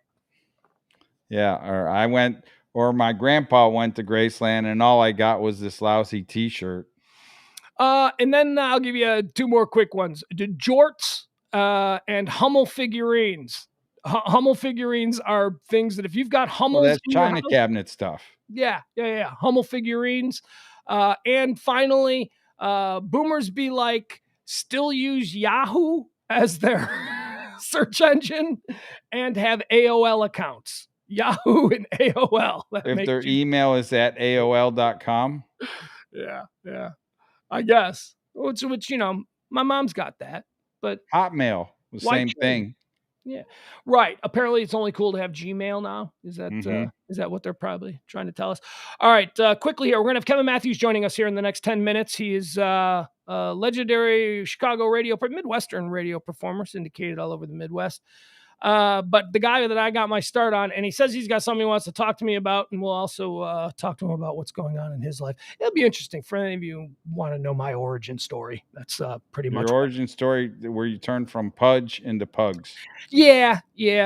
Okay. Oh, so this is still trending. PMS Overreaction Monday. Do you know what this trends every Monday, and it's always funny. There's always something here. PMS Overreaction Monday stands for Pat McAfee Show, which is a streaming daily sports radio show from crazy ass former Indianapolis Colts punter Pat McAfee, who is probably the most entertaining punter in the history of the NFL. Pat McAfee is the guy. Well, I'm sure most of you know who he is, but he's the guy that the Indianapolis Colts offered him a contract, and his contract was up and they were worried about losing him to free agency. And he said, yeah, no, I'm just going to start streaming stuff because I think I can make more money and be a bigger star if I just, do a sports show and show all the other sports show guys how it's done. And he's been wildly successful. He was one of the first guys to sign on with Barstool back in the day. And then he left Barstool and was like, no, I don't need you guys anymore. And he's doing his own thing. So PMS Overreaction Monday is where all the fans of the different teams call into his show from across the country, and they overreact to something that occurred during their time. Now, there would probably be no Buffalo Bill fans. Do you have any sort of overreaction to yesterday's Buffalo Bills game? Nah. I mean, I think we did as I thought we would do. Yeah. I mean, yeah. What was I the can final imagine score? it's full with people from Chicago. Well, it sure as heck is. Funny that you should mention that, because I wanted to share this. I was thinking I might hold this for when Kevin comes on, because these two guys are friends of Kevin Matthews. But this is so the Bears had a historically bad game yesterday, and the entire city is calling for the heads of the general manager and the head coach, who are just awful. But there is a post-game show, a legendary post-game show in Chicago that is comprised of two iconic Chicago Bears. You have Dan the Danimal Hampton, Hall of Fame 1985 Bear defensive end, and then Eddie Obradovich, who OB is known belovedly around the Chicago area. OB's kind of an older man. Dan played in the 80s, OB played in the 60s, and I would say that this is an example of an overreaction, except this is how they are every game. All right, let's listen to this. This is Eddie Obradovich and Dan Hampton on overreaction. Here, we'll just play this out. Hashtag Buy Diverse is their mantra and should be yours too. The Chicago Minority Supplier Development Council. I should have planned for that. Okay. Dan Hampton, Ed Obradovich, and Gled Kozlowski host with Mark Carman. They break down the Bears' blowout loss to Cleveland Browns 26-6. The Bears offense, who was held to just 47 yards in 60 minutes, allowing 9 sacks. Here we go. All right. So here's our overreaction. And realizing this is how Dan Hampton. Big a fools we've been made of. George McKeskey and the Brain Trust, they should do a mea culpa, full-page ad, and say, we should have done the right thing back in January, but now we've got another 14 games of this idiocy. But here's the thing, OB. Go ahead, babe. They kept these two. And you know what? Everything they've touched coach and the general has manager turned to you know what? The decision to get rid of the offensive tackles. It blows up in our face. Think about this. Myles Garrett today, pretty good player. Had a record, career day. And at the end of the telecast, Greg Olsen, who used to be here, he said all week long, everybody was screaming in Cleveland, oh, where's the pass rush? And the two defensive ends says we've been chipped and doubled, and we've been flummoxed because opposing offenses basically took us out of the game. Well, we're so smart, we don't even chip one time, and yet they pillage our first-round draft pick. If I'm Justin Fields, I tell him I've got a bad shoulder. I'm not playing again. I wouldn't play behind this guy's play calling one more down. Danny, let me tell you something. They're going to get him killed. Yeah, here's OB. You've seen, guys, our offensive line, I know those guys are trying to give everything they have, okay? But as the great Doug Buffon would have said, looking at these 5 offensive linemen, these 5 guys can't play dead, okay? They can't play dead, and it's not their fault. They have no business being in the National Football League. And again, you got 26 coaches, and you got Pace, and whoever our scouts are, bringing these people in, and you can see year after year, game after game, that they can't play. How the hell is it that we don't go downfield today? How is it possible? How is it possible you don't throw the ball to Mooney down the field? Goodwin down the field. We tried it one time and got an interference call. Again, the stupidity of this coaching staff. And again, 26 coaches. Folks, a net yard after 60 minutes of football. 60 minutes, we have net yard passing 1. Rushing 46 yards. Nagy, George McCaskey, will you get rid of this clown? Don't have him on the premise of Hallis Hall tomorrow. All right, well, there you have it. That's Overreaction Monday. Those are 2 Bear icons. I don't know that that's overreaction. No, it's not. That's the point. That's after a win. They do that after a win. These 2 guys, it is such an opposite sort of thing. These 2 guys in the city of Chicago, I mean, you probably have it up in Buffalo too. Like, Jim Kelly or whoever, these guys, they're Steve beloved. Tasker. Yeah, they're beloved in their hometowns, right? They can do whatever they want. So after every game, the Bear post-game show, they plop these two guys on who have all the credibility in the world. I mean, these aren't a couple of bums who people are listening out, but for them to turn so hard on these are guys that are going to walk into Hallis Hall, which is, where the Bears are headquartered. They can walk in and the door's open. They're going to they're calling for the coach. I mean, to me, that seems very awkward. Like, if you're the head coach of the Chicago Bears and you've got Dan Hampton screaming and blowing a gasket on the radio demanding your head, you got to be scared. You got to be scared, man. That ain't good.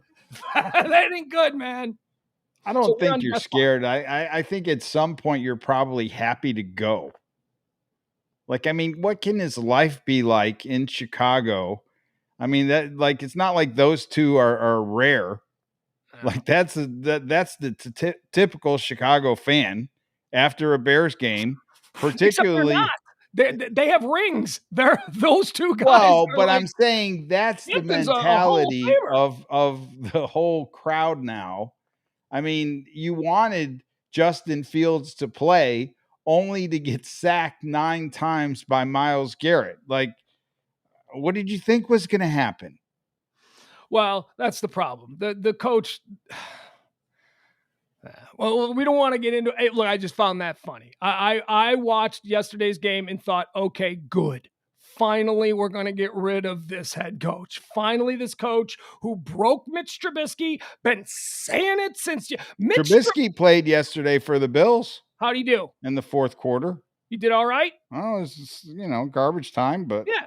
All right. Didn't throw a bunch of picks because the schemes were idiotic and built for an arena team and not an NFL. Matt Nagy was an Arena League quarterback, and he is taking his playbook from the Arena League. And because he was associated with Andy Reid for a couple of seasons, everybody went, he's an offensive genius.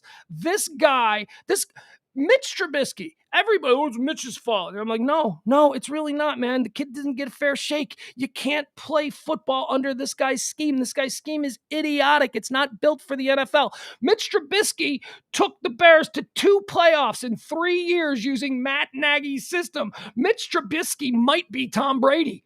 We don't know. I mean, despite what Matt Nagy is. So we're on death watch here in Chicago. So we're that's that. So PMS Overreaction Monday is trending as it does almost every Monday. And we're looking forward to some good things.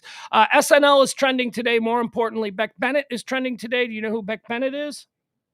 I don't remember. I would probably if I saw the face. Beck Bennett is a very funny person. He plays Vladimir Putin on Saturday Night Live. He plays Vice President. Oh, okay. Yes, I do then. All right. Live. Yeah, very funny. One of my favorite guys on Saturday Night Live. He is the only person not returning this season to Saturday Night Live. He has decided that it's time for him to jump out and test the waters as, he's not a leading man because he's only like 5'6". He's like 5'6" tall and like 4'5" wide. I mean, he could play. If they ever make a SpongeBob SquarePants movie, he could definitely play the live action SpongeBob SquarePants. So he's I don't know if that's a smart move. Oh, no, I think it is. He's funny. He's going to be the best friend. He's going to be the best friend to a Ryan Reynolds in all of these movies, and he's going to have a nice career. He's funny. I think he's going to be fine. But he's the only one that is not returning to Saturday Night Live this year. There was some speculation about Kenan Thompson, Kate McKinnon, and A.D. Bryant not returning, but they're all returning. They're all in. I mean, Kenan Thompson, year after year after year, like you would, I don't know. I would think that he's more well-known than Beck Bennett. Yeah, but he stayed. Kenan Thompson. Well, I mean, these people, they have agents. They have agents who say, hey, look, man, if you leave now, we've got these 4 movies in the next year. They all want you. So they don't leave because they got nothing going on. You know what I mean? They leave for greener pastures. Yeah, but Kenan Thompson has been in movies and been able to manage the SNL. He has. Kenan Thompson has a sitcom on NBC. And he's right. That's what I'm saying. I think to me, that would be a safer bet. Look what happened to Leslie Jones. Yeah, but Leslie Jones. But I guarantee you, she wishes she was back on SNL now. She's not good. I never got Leslie Jones. I never understood that. Well, what are you, a racist? You don't like black women? No, I don't like unfunny women on Saturday. Ego Wodum is hysterical. There's a black woman on Saturday Night Live who I adore. She's hysterical. Not Leslie Jones. Leslie Jones, I never got. She was just loud and big, and that's pretty much all. There was no wit. There was no charm. So, when she left to pursue bigger opportunities, I wasn't surprised when the bigger opportunities tended to fall apart. Okay, so there you have it. That's going to be Saturday Night Live. That's everybody, but Beck Bennett is coming back. Let's talk to Kevin now. What do you say? We should talk to my mentor. Yeah, you call him whenever.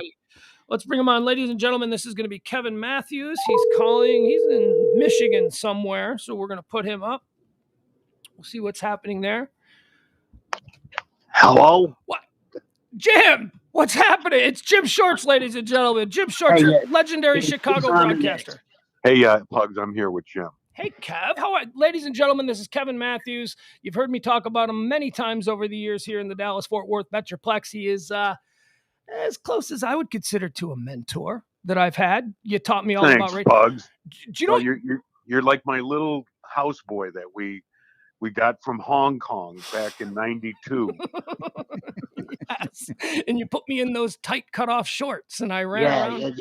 Yeah, we got you from China, and you came over here, and you're like a little Chinese monkey, and we'd throw peanuts at you and hit you with shoes.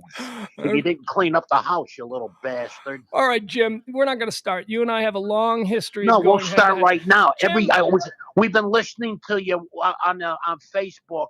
And you were doing the PMS, and everybody is grouchy Monday. Hey, suck it, okay? Yeah. Why can't people be angry and mad? And if you live in Chicago, you should want Nagy dead.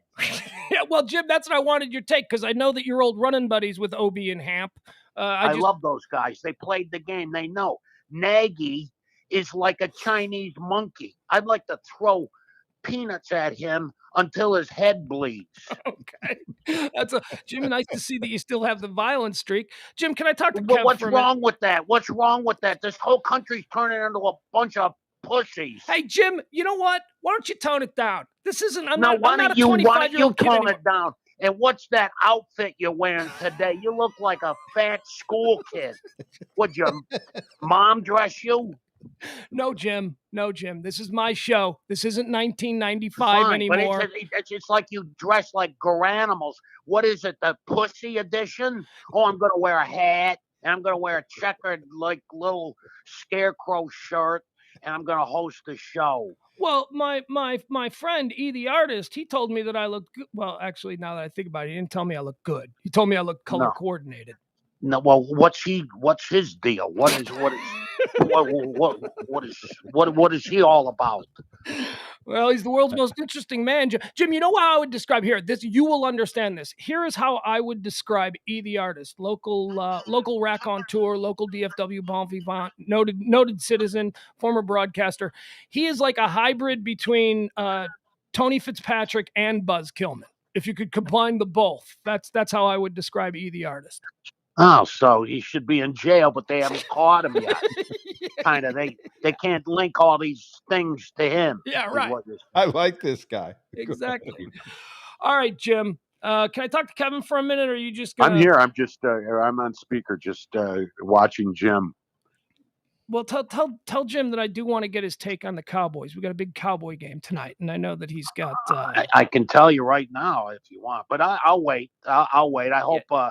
I hope Prescott's, I hope they tape his ankle really good, because it could be that ankle could be coming off about 8 minutes into the game. Yeah, Jim, it's Prescott. Who cares? Yeah. Whatever. It's just tape your damn ankle. All right, Kev. Thank you so much for coming on my show. You know, I told people that I was shocked. I would never have in a million years expected, I would never have asked. I would have never have said, hey, Kev, come and hang out with me for an afternoon and talk.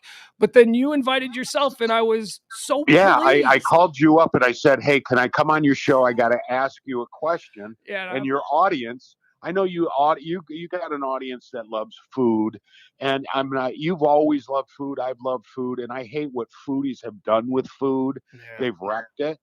but you and I go way, way back. We barbecued, I mean, we did radio, and it was so much food-related radio. Well, hey, Kev, hold on.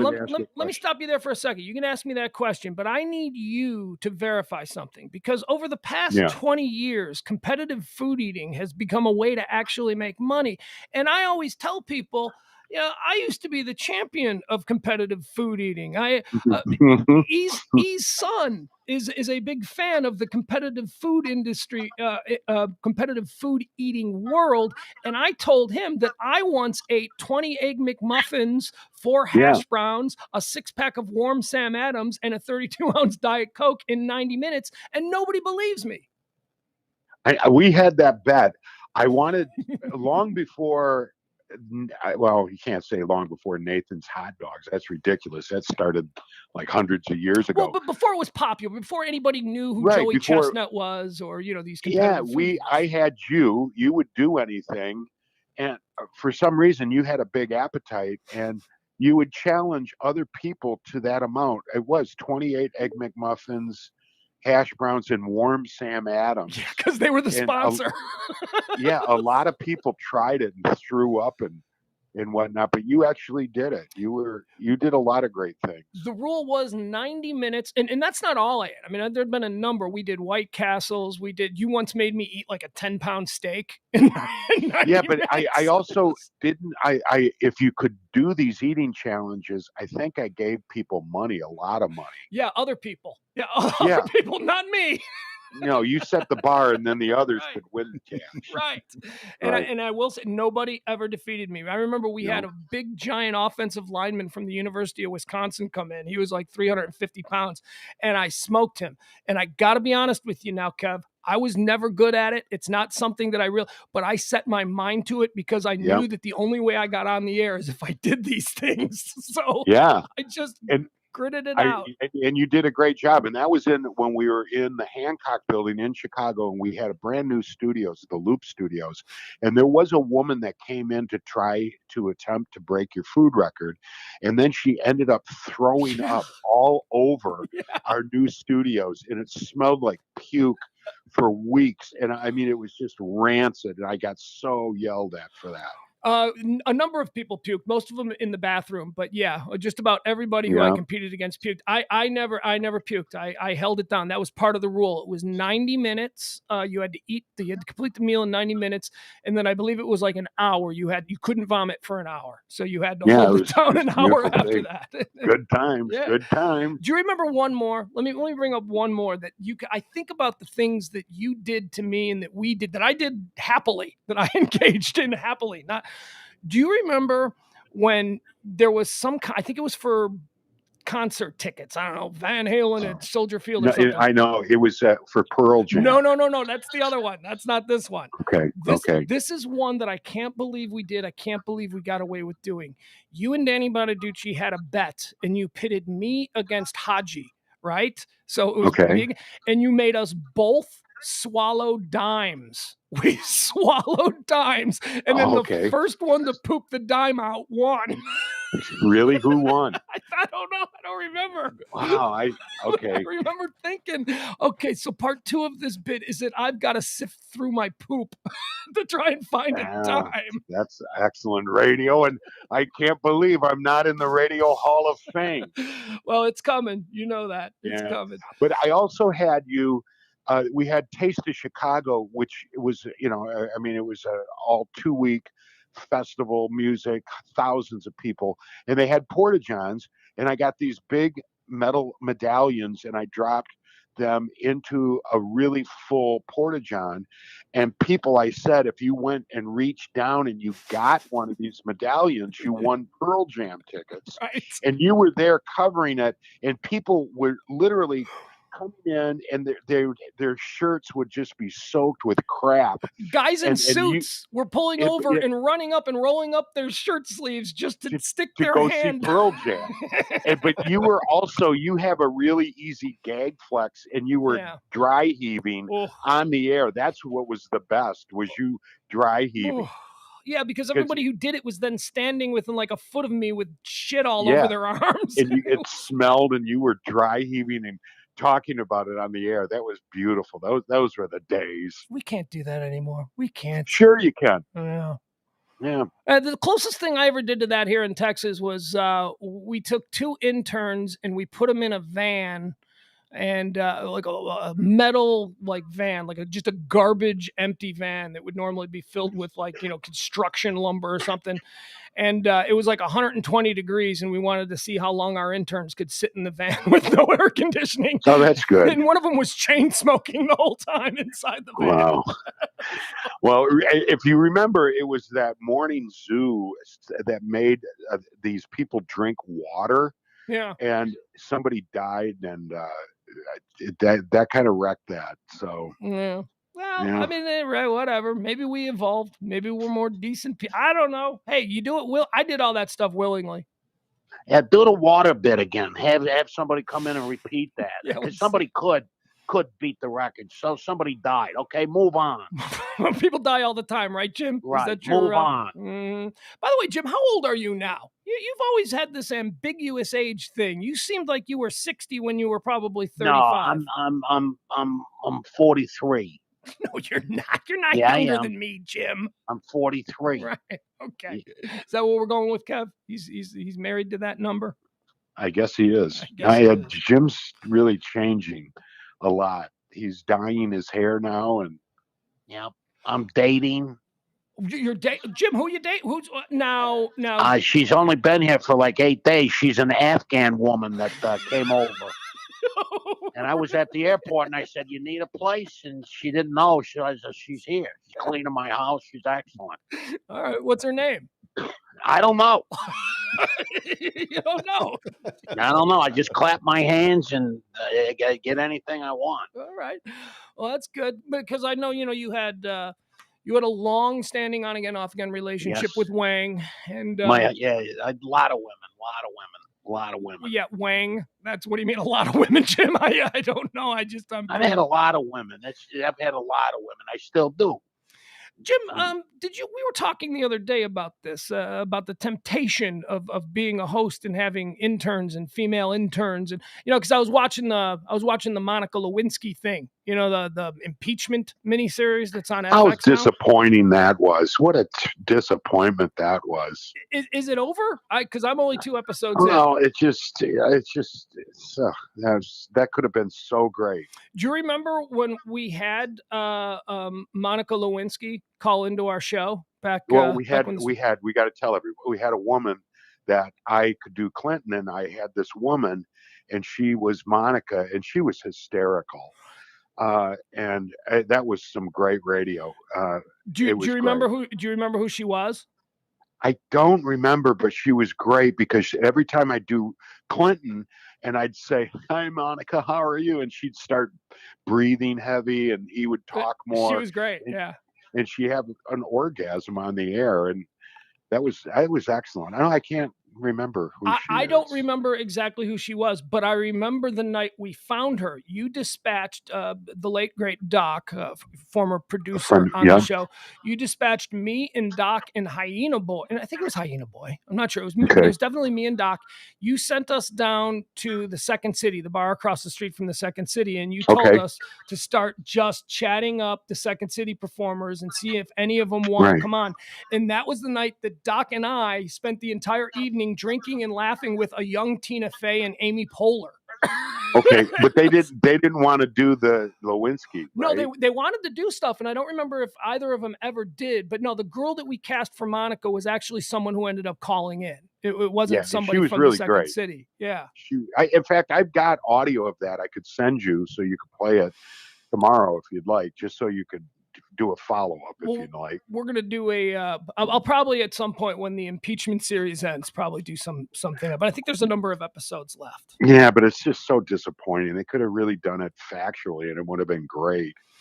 Kevin Matthews is with us. This is my radio mentor, one of the most brilliant men to ever do radio. He's gracing me with his presence today, and Jim's here too. So what was the question? You had a question that you wanted to ask me, and I've been I wanted to ask you in here. I know that you've got a big base of listeners from Texas, Dallas, and they might not. We all love, there's a chain of restaurants up in Chicago called Portillo's. Yes. And has a Portillo's opened in Texas yet? Absolutely not. And it would be a monster. Yeah, it would. Okay, so what I'm trying to do is, let's not use them. Let's use McDonald's. Okay, for right now. Okay. What I needed to do is I want to come up with a short menu. Like, if you had to consolidate just to 5 items, what would be on a McDonald's menu? Just 5 items. And that includes drinks. Oh, it includes drink. That's really okay. All right. So, So here's my 5. I can do my 5 easy. Are you ready? Okay. Yeah. Big Mac. Yeah. Filet-O-Fish. Okay. McChicken. Mm. French fries. Okay. Diet Coke. Diet Coke. Okay. That'd be it. See, I would go cheeseburger. Big Mac. Yeah. Shake. Fries. Yeah. And cheeseburger. But you wouldn't do a Filet-O-Fish? You wouldn't do. Yeah, those were really good, especially if you were high. Really good stoner food. Yeah, really good stoner food. You know what the problem with the Filet-O-Fish is, Kev, though? I can eat like 3 of them. They're small. And they're well, you could eat, honestly, you could eat 10. Are you kidding me? But what I'm trying to get at, do you think someplace like a Portillo's has, to me, the best hot dogs on the planet because they're Vienna beef hot dogs? Right. Yeah. And if you had to consolidate a menu, like, could you get away with just a chili dog? No, chili dogs are disgusting. Ugh. A Portillo's? Yeah. Oh God, do they even have a chili dog at Portillo's? Oh yeah, they're that excellent. So you're telling me? No, seriously? Oh, their chili dogs are great. I like their chili dogs better than their Portillo dogs. Yeah, but you're from Detroit. That's chili dogs are. No, but we never. It was Coney Islands, and those suck. Ugh. So bad. All right, so I'm just saying. I really, if you had to reduce Portillo's to 5 items, what would you sell from Portillo's menu? Easy. Are you ready? All right. The 5 items that I would have if we were doing like like we talked about Chili's, and then there's Chili's 2, which is a pared down menu. All right. So here's what I would do with Portillo's. Classic Shy Dog. Okay. Classic Shy Dog with cheese. Okay. Maxwell Polish.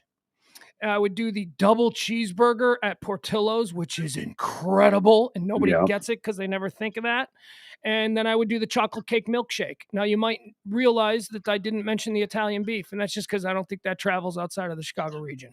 Wow. See, to me, the beef is so beautiful. But that's a good menu. That's a good menu. And if you've got any of your audience that could help and consolidate that down, what would it be?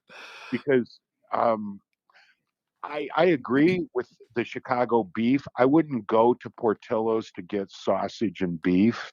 I can get that better somewhere else, but I like what you've given me. And you know what? You've probably recognized this. I mean, you're over in Western Michigan, so I bet you there's a couple of places where you can still get an Italian beef. But if you drift more, you can't. Oh, really? You can't. No, you can't. It's horrible. You drift more than 100 miles outside of the Chicago suburbs. Some places in Wisconsin, some places in Indiana, certainly. But you can't. Nobody knows what Italian beef sandwiches are. There's only a couple places here in Texas that have them, and they're run by people who are from Chicago. Right. I know. It's just a major. I hate it because you go outside. It's really hard to find food items like that, and it's sad because I think it's great, especially if you are in a college town, those places would just do so well in Austin. Are you kidding me? To have Italian beef and sausage in Austin would be great. Sausage. Sausage, yeah. But I'm telling you, man, I don't think Italian beef would. I think you'd have to rebrand it for Texas. I think you'd have to call it like Lone Star beef or something like that. You could do Lone Star beef and sausage, but I wanted to ask you that because, and so you really honestly don't like chili dogs? No, they're gross. Yeah, no. I think sloppy, they're disgusting. But wait, back to the Portillo's thing, because I've run into a lot of people who are like, we need to bring Portillo's down here. Every market Portillo's goes into, they do really well, and like they're very big in places where displaced Chicagoans are. Scottsdale, Arizona, Phoenix, Arizona, Southern California, they do really well. Certain places in Florida, there's a couple of Portillo's and they do really well.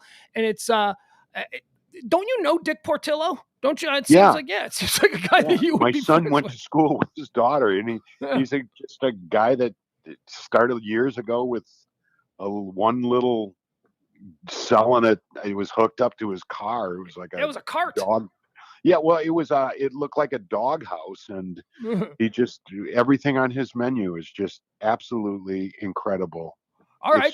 So let's put together a group and let's put a Portillo's in North Texas, because I'm telling you, when In-N-Out Burger moved here, how many years ago was it that In-N-Out Burger moved here? I don't know. It's been here since I've been here, and that's like 85. I think like in the 50s or 60s. No. In-N-Out came in like. Oh, not In-N-Out. I thought you were talking about Whataburger. Yeah, no. In-N-Out. In-N-Out's only been here about 4 or 5 years now.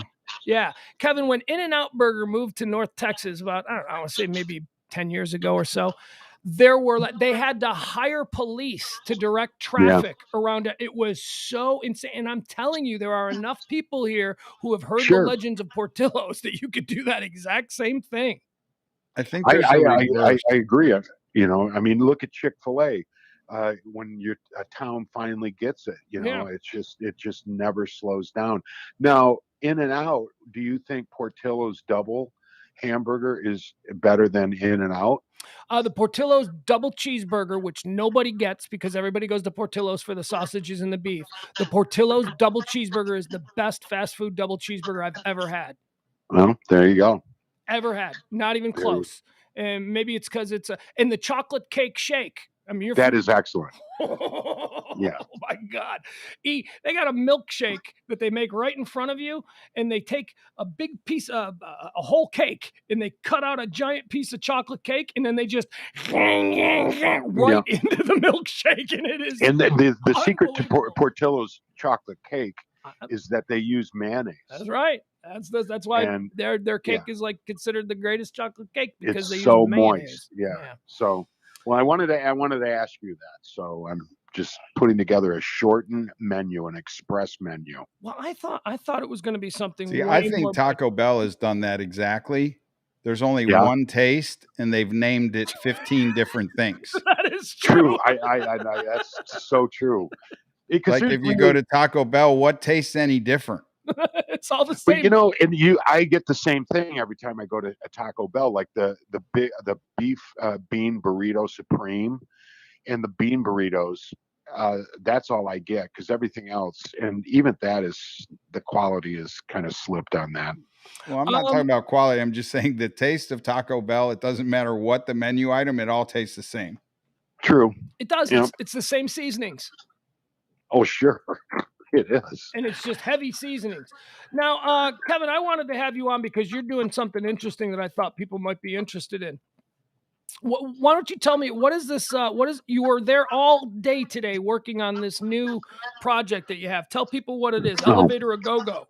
Yeah, I've always been a fan. I mean, even when you and I did radio together, I've always been able to play whatever I've ever wanted to play. And so music has always been, I love music, and I love all kinds of music, different styles of music. And now what I'm doing, I have a friend, he and his wife have this huge warehouse in Grand Rapids. They're incredible photographers. They've been in this studio, this big sound stage, if you will, for over 30 years, and they've done incredible photography, high def videos and whatnot. They have a freight elevator, and this building's over 100 years old.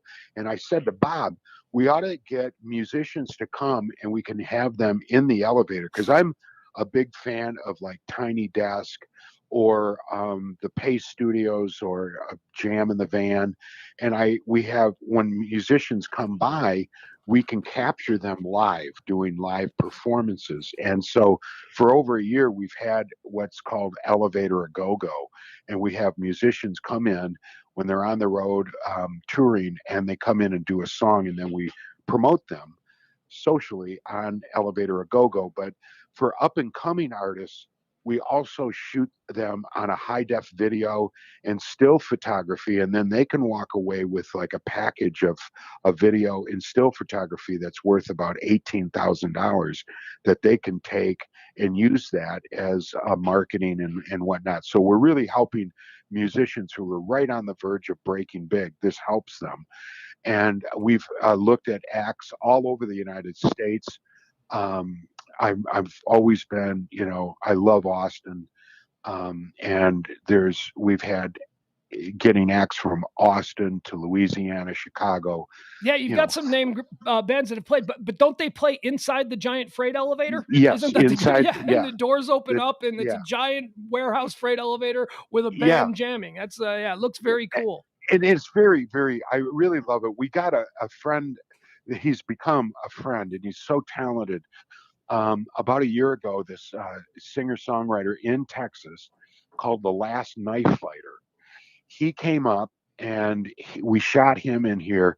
He is just he's great. He's a great artist. The Last Knife Fighter. He's out of Texas, and you can go to Elevator a Go-Go and see what we did with him. But look really at this proud. guy, the Last Knife Fighter, a Texas outlaw folk recording artist and self-proclaimed creator of the genre. So outlaw folk is something. Yeah, he is. What I love about him is he is a real unique artist.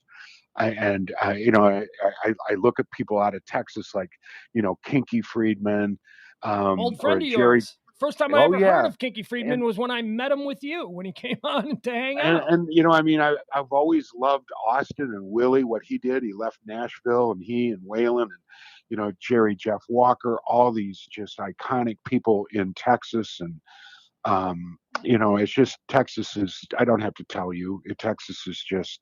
It's where I prefer to be. Well, it's unbelievable because there's so much great music. Jimmy Vaughn is out.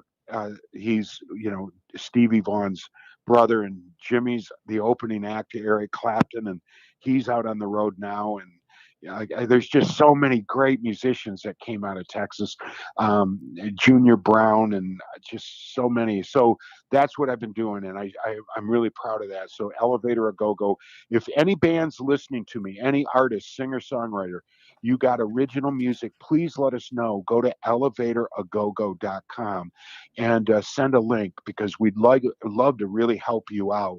And we can do some beautiful photography in high def. You said you just said that there are plenty of terrific musical artists who have come out of Texas. Well, I would say that there are some terrific musical artists that came out of you. Talk about Trev now for a minute. Kevin's son is a famous touring musician in a popular rock band.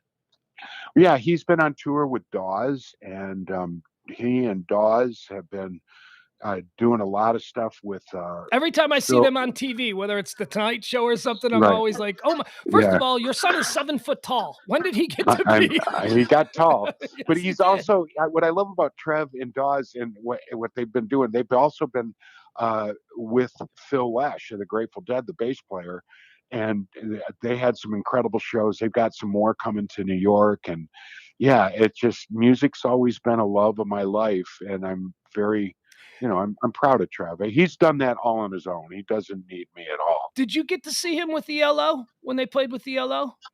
Yeah. Oh, yeah. They were opened up for ELO. Yeah, I wanted to go to that show. I was still in Chicago great. then, but it was really, really good. So I'm really proud, but I really, at the same time, the music industry is really, everybody is taking a hit with COVID, but especially the music industry. So that's how come Elevator a Go-Go is really important, because I want to do what I can for musicians. And they're up against a wall right now because, they go out and then they get shut down again. And they need all the support. And what would we be without music? And that's how come I love it over here in Michigan, Chicago. Michigan, all these new artists are coming back into Michigan, and we've had some greats, with Seeger and Alice Cooper and MC5 and, Kid Rock and all this stuff. But all these new people are coming in too. They're leaving LA and they're going to Michigan, or there's just all this music at this. You go even Western Michigan. You go back to like the 90s alt scene when you had was it the Verve Pipe that was out of there, and now you've got that. Who are those kids that sound like Zeppelin? Aren't they from Aren't they from Greta, Sheboygan or not Sheboygan? They're up by Frankfurt. Greta Van Fleet, yeah. Greta Van Fleet. Yep. And if you remember too, I mean, the Red Hot Chili Peppers really launched and out of Grand Rapids, and I see that they're going out to a world tour. They just announced that a few days ago. So it's, I mean, music is music. It's great. Yeah, Western Michigan is always, especially with the high density of colleges there, they've always produced a whole bunch of great music. And Western Michigan gets forgotten because those bands tend to then go to Chicago or New York or LA. Right. But people forget where they came out. They came out of Michigan State. They came out of Michigan. They came out of Grand Valley State. They came out of that's always been a really cool area for music. Now let me just brag a little bit more on your talented son there. Kevin's son isn't just a good guitar player. He's like one of the great young guitar players that are out there right now. And I always laugh at that. I always think, there's a sense of pride that even I get, because I don't know if you remember this, Kevin, but I was the guy that had to go into the sketchy neighborhood and pick up your son's very first guitar when he was like 9 years old. It was a Christmas present. I know. And you sent me some stoner's apartment in the projects. No, because I want to say, Trevor actually just still has that guitar. The red too. one.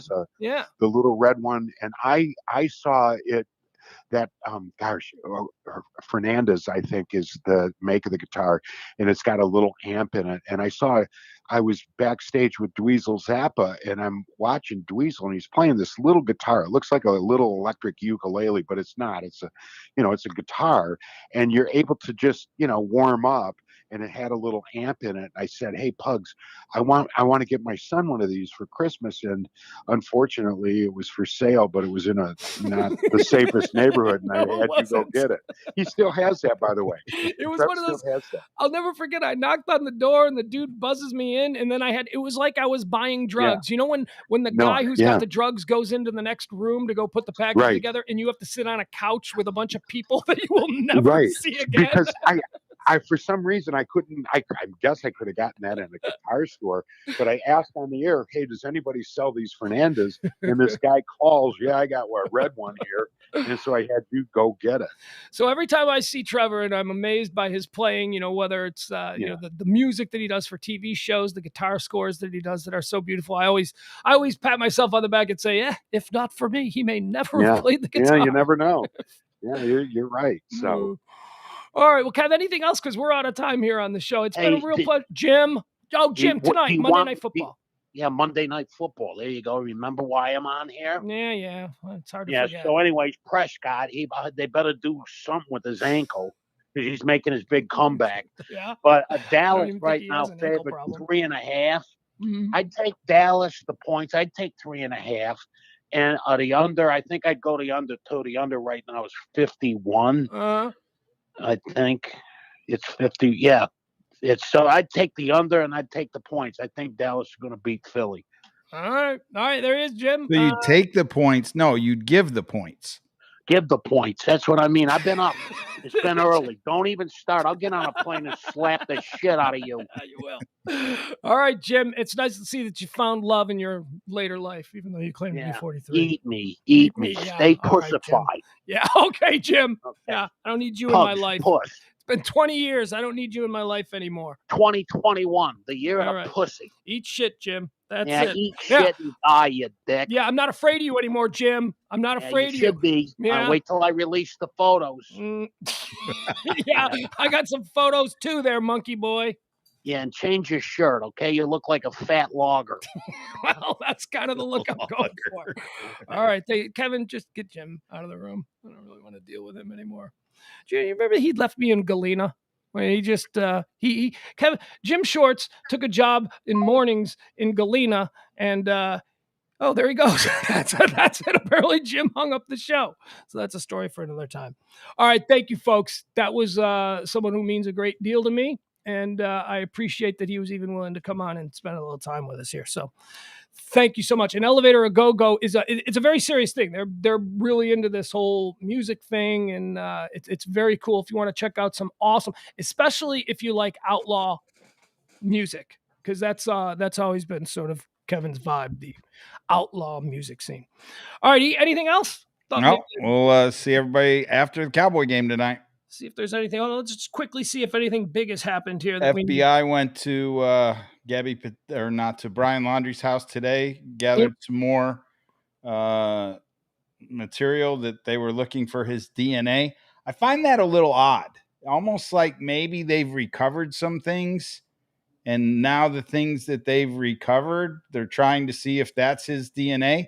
Wouldn't you have gotten his DNA in the first trip? You would think. They've had his cars, they've had his van, they've had access to, well, maybe they haven't had actual warrant-based access to his stuff. Because I don't know if you can just take something out of the house if you don't have a warrant for it. You know what I mean? Like a comb or a toothbrush or something like that. So maybe this is a new development. I don't know. I just know that we've spent 2 weeks talking about this, and it seems like it's gone cold, and that's unfortunate because Brian Laundrie is probably somewhere in Central America or on some Caribbean island. I do find it odd, though, that they're there today trying to capture some DNA. That, to me, would lead me to think that they've got something. How do we arrest the parents? Match up. That's it. That's the next thing I'm waiting on. I want to see the parents in handcuffs. I'm expecting that certainly before Brian Laundrie, because I don't know that. It could be one of those deals 5 years from now. They'll just catch him when he walks into a 7-Eleven, and then we'll all be like, oh, yeah, remember that guy? I mean, because we're all just going to move on. You know, Gabby's parents aren't going to move on, but the rest of us we're all just going to move on. So, the blood, the scalp, whatever that I am demanding are the Laundrie parents to be brought up on some kind of charges. Look, even if they beat it in court, I don't care. I want to see the perp walk with Mom, Paul Laundrie, in handcuffs, looking completely, because I think it's obvious at this point, right, that they are somehow complicit. Somehow you've got to believe that they helped him get away, or they helped him after they knew something went wrong. You go on a camping trip the day that she's I mean, how are you on a camping trip with your kid after he comes back from a camping trip without the girlfriend that was living at the house, and this topic just never came up? Yeah. I don't see it. All right, that'll do it. We'll be back tonight at 10 o'clock. Well, actually, no, tonight, programming note. We will be on after the Cowboy game. So within 5 minutes of the Cowboy game ending, we will then come on with Pillow Talk. And Adam Reyna promised that he'll give his drunk opinion of how the Cowboys played. Maybe we take calls. We have the ability to take calls. We just did it once and it didn't work out so great, and so we backed off. Just did it there and it worked out fine. Exactly. Yeah, that's my point. So maybe we can do that. We'll let some Cowboy people vent. Maybe we invite somebody. Maybe we invite some people with some stripes in the Dallas sports world to come on and give their take. We'll see how that goes. But I got to go see my kid play. Are you gonna come? You don't have to. Yeah. It's much easier for me to go watch your kid play because he plays in the neighborhood. My kid always plays up in Plano. So you ever don't want to come, that's fine. But I do because I'll plan on going. And I know my kid also appreciates it. Is Uncle Lee coming? Yeah, Uncle, you'll be there. What about Dom? What about cousin D? I don't know. We're gonna see. We're gonna get him out. We're gonna get him out one of these nights. I just don't know what night that'll be, but I'll ask.